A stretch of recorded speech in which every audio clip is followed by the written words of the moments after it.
et des biens. Monsieur Berrios. Merci Madame la Ministre. Il est important effectivement que tous les acteurs puissent se coordonner à leurs actions, notamment de prévention. Et l'annonce, notamment sur les papilles, est je crois, une bonne avancée qui satisfera l'ensemble des acteurs. Il faut, je crois, aller vite et se coordonner efficacement. Merci. Merci Monsieur Berrios. Alors, question maintenant de Monsieur Sylvain Berrios à Madame la Ministre de l'Environnement, de l'Énergie et de la Mer, chargée des relations internationales sur le climat. Merci Monsieur le Président. Donc, ma question s'adresse effectivement à Madame la Ministre de l'Environnement, de l'Énergie et de la Mer et concerne la prévention des risques d'inondation en zone fortement urbanisée. Le 7 et 18 mars dernier a eu lieu l'opération Sequana, organisée conjointement par l'Union européenne et coordonnée en France par la préfecture de police de Paris afin de tester les mécanismes de gestion de crise dans l'hypothèse d'une crue majeure que tous les experts s'accordent désormais à prévoir dans un avenir relativement proche. La ville de Saint-Maur-des-Fossés, dont je suis maire, a participé à cet exercice, du fait notamment de sa position géographique particulière, singulière, puisque Saint-Maur est une presqu'île entourée par la Marne.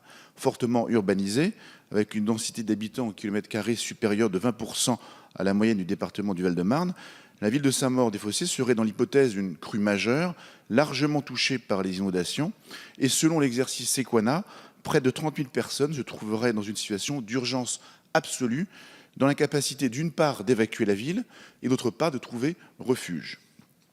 Afin d'anticiper cette crue majeure, le travail d'entretien des ouvrages est essentiel. Néanmoins, le schéma de secours en cas de crue est inopérant dans le cas de la Marne, puisque les grands lacs de rétention situés en amont de cet affluent de la Seine sont actuellement utilisés pour assurer l'équilibre du débit l'hiver et fonctionnent en circuit fermé. Outre cette inquiétude, l'ensemble des acteurs a pris des dispositions afin de garantir la sécurité des biens et des personnes. Parmi ces dispositions, des prescriptions ont été intégrées dans les différents PPRI et les SAGE. Toutefois, bien qu'élaborés et mis en œuvre conjointement par l'État et les collectivités, ces documents ne sont pas opposables aux documents d'urbanisme. Aussi, afin d'assurer efficacement notre mission conjointe de prévention, je vous demande quelles mesures vous entendez prendre pour rendre opposables dans les documents d'urbanisme les mesures issues des SDAGE, des SAGE et autres SDRIF et assurer ainsi la sécurité et la prévention de plusieurs dizaines de milliers de personnes en Île-de-France en évitant notamment qu'une surdensification soit réalisée dans les territoires fortement, très fortement exposés au risque. Merci. Merci Monsieur Berrios. Madame la Ministre. Oui, merci Monsieur le Président, Monsieur le député Sylvain Berrios. Je vous prie à nouveau d'excuser l'absence de Ségolène Royal qui est toujours retenue à Washington pour le sommet sur la sécurité nucléaire.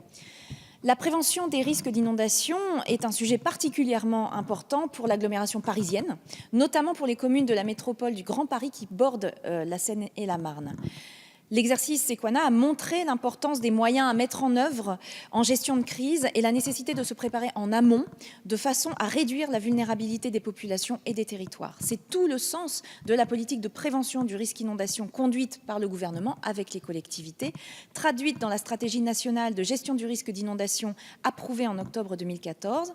Elle se décline sur les grands districts hydrographiques par des plans de gestion du risque inondation, les PGRI, approuvés fin 2015 en cohérence et dans le même calendrier que les SDAGE.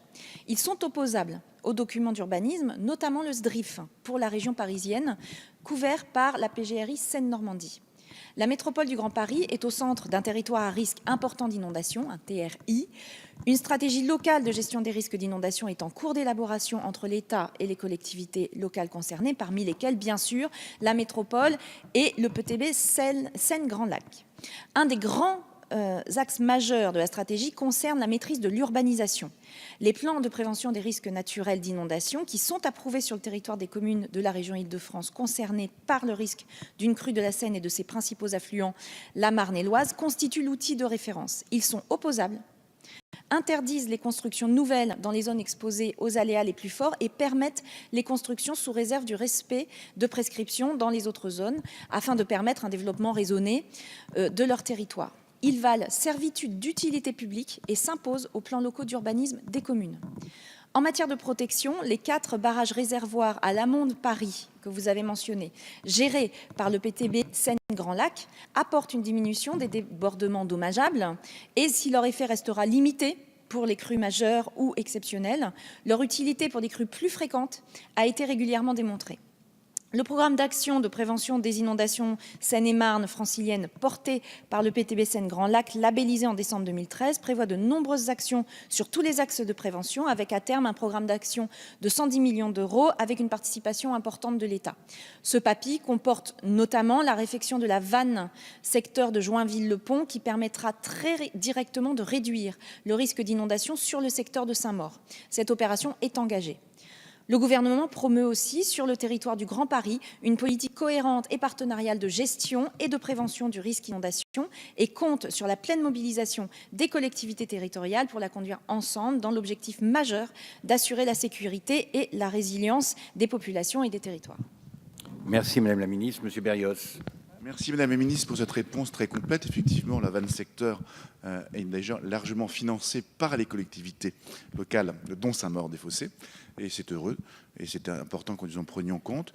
Et en ma qualité de parlementaire, de maire de Saint-Maur et de vice-président de la métropole du Grand Paris, en charge précisément de la GEMAPI, c'est important que nous ayons cette information, que les documents PPRI et SDAGE puissent être opposables et surtout intégrables dans les futurs PLUI, les plans locaux d'urbanisme intercommunaux, et les PLUI existants, pour prévoir et prévenir cette crue majeure qui peut inquiéter si elle n'est pas prise en compte suffisamment en amont. Merci Madame la Ministre.